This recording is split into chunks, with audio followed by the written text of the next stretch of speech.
Have you ever wondered what it truly means to be happy? What it takes to live a life that is full of meaning, purpose, and joy? I came across a book, The Principles of Happiness, and in it, there was a profound quote. It said that in order to live a happy life, you need three things: something to do, something to love, and something to look forward to. And when you really think about it, this is the essence of what makes life fulfilling. Yet so many people wander through life without direction, chasing happiness in all the wrong places: wealth, fame, temporary pleasures, only to end up feeling empty, lost, and regretful. How many people spend their entire lives working just to retire early? They dream of a life where they can sit back, relax, and do nothing. But when that moment finally arrives, what happens? They feel lost. They feel like they have no purpose. Why? Because we are meant to have something to do. We are designed to contribute, to create, to work towards something meaningful. Even the wealthiest people, once they reach a point where they don't have to work anymore, suddenly find themselves inventing new ways to stay occupied. They take up hobbies, set daily goals, or start new ventures, because without purpose, life feels empty. And then there's something to love. Some people are incredibly successful in their careers. They build empires, they earn millions, they gain status and power. But at what cost? Their families fall apart, their relationships become transactional. The people around them don't love them for who they are, but for what they have. And they sit there in their luxurious homes feeling alone because they chased wealth at the expense of love. And what about something to look forward to? This is where many celebrities, public figures, and people who reach the pinnacle of worldly success find themselves lost.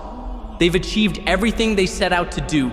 They've reached the top, and yet something feels missing. They have no excitement for the future, no goal, no higher purpose, no deeper fulfillment. And that's why so many of them spiral into depression, addiction, or worse. This life, with all its glitter and glamour, is never enough on its own. If our only motivation is material success, it will never satisfy us. And this is exactly why Islam teaches us about a purpose beyond this world. Allah has already given us the blueprint for true fulfillment. Rush towards the forgiveness of your Lord and a paradise as vast as the heavens and the earth. Something to do? Striving for Allah's mercy, living a life of righteousness. Something to love? Our connection with our Creator, our families, our communities. Something to look forward to? The eternal reward of Jannah, something that no worldly success can ever compare to. You see, the people of this world are just now figuring out what brings true happiness. They write books about it, they do research on it, they hold conferences discussing it. But Allah already told us 1,400 years ago, and yet many of us live as though we are asleep. We go through the motions of religion just to meet society's expectations. We give just enough charity so people don't call us greedy. We pray just enough so that people don't say we've abandoned our faith. We do the bare minimum just to maintain an image. But what about our relationship with Allah? Is it real, or is it just a facade? So many public figures have fallen from grace because they lived a life of appearances, acting perfect in front of cameras while hiding ugly truths behind closed doors. And when they got caught, they weren't sorry for their actions. They were sorry they got exposed. And I wonder how many of us are living the same way in our faith. How many of us put on a pretty face for an ugly relationship with Allah? We have to wake up. We have to take control of our lives and redefine what true success looks like. Because success is not in wealth, fame, or status. Success is in finding purpose, in having something to do, something to love, and something to look forward to, not just in this life, but in the life to come. And the best part? The reward that Allah has prepared for us is far beyond anything this world can offer. The riches of this world are temporary, but the promise of Jannah is eternal. And Allah, in His infinite wisdom, has given us too much dignity to reward us in a world that is fleeting. Instead, He has prepared for us something far greater, something better and everlasting. So here we are, standing at a crossroads. On one side, there's the path most people take, the endless chase for wealth, recognition, temporary pleasures. a path that promises happiness but never truly delivers. A path where people spend their lives trying to impress others, to meet society's standards, only to realize too late that none of it really mattered. And on the other side, there's the path of meaning, of true success. A path that doesn't just fill our pockets, but fills our hearts. A path that aligns with the very purpose for which we were created. A path where we wake up every day knowing that what we do has value beyond this world. A path that leads to Jannah, the place where real, everlasting happiness exists. But here's the thing. Walking this path requires courage. It requires breaking free from society's definition of success. It requires us to stop comparing ourselves to the people who seem to have it all in this dunya but are empty inside. It requires us to look beyond the illusion of temporary pleasures and focus on what actually matters. It requires us to build something in our lives that lasts. And that's where those three principles come in again.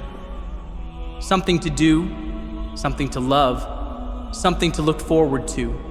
Ask yourself, what do I wake up for every morning? If it's just for a paycheck, just for survival, then maybe it's time to redefine your purpose. Work is important, but is it meaningful? Does it serve a higher purpose? Are you contributing to something greater than yourself? Because true happiness isn't just in working, it's in working for something that matters. Ask yourself, what do I love? Is it just material things? Just entertainment? Or do I love something deeper? My family, my faith, my connection with my Creator? Because if we have everything but love nothing, we are still empty. Love is what makes the struggle worth it. It's what gives our hardships meaning. It's what turns every sacrifice into a reward. And finally, ask yourself, what do I look forward to?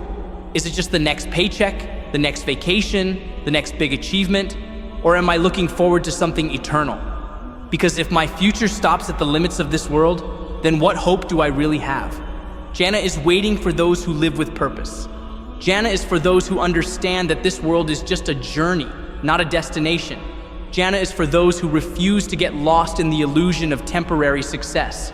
Jannah is for those who don't just go through the motions of life, but live with intention. You see, the world will try to convince you that happiness is in things, in money, in recognition, in status. But Allah has already revealed the truth. Indeed, in the remembrance of Allah do hearts find rest. Quran 13:28. The people of this world are just now discovering these principles of happiness and writing books about them. But Allah told us long ago in His divine words that true happiness comes from Him. So if you feel lost, if you feel like something is missing, if you've been chasing the dunya and still feel empty, then maybe it's time to shift your focus. Maybe it's time to work for something that actually lasts. Because real success isn't in how much you make, it's in how much you give. Real success isn't in how many people know your name, it's in how many people's lives you touch. Real success isn't in living a comfortable life, it's in living a meaningful one. And real happiness, it's in knowing that every step you take is bringing you closer to Jannah. So, my question to you is this: what are you living for? Will you chase the empty promises of this world, or will you strive for something far greater? The choice is yours.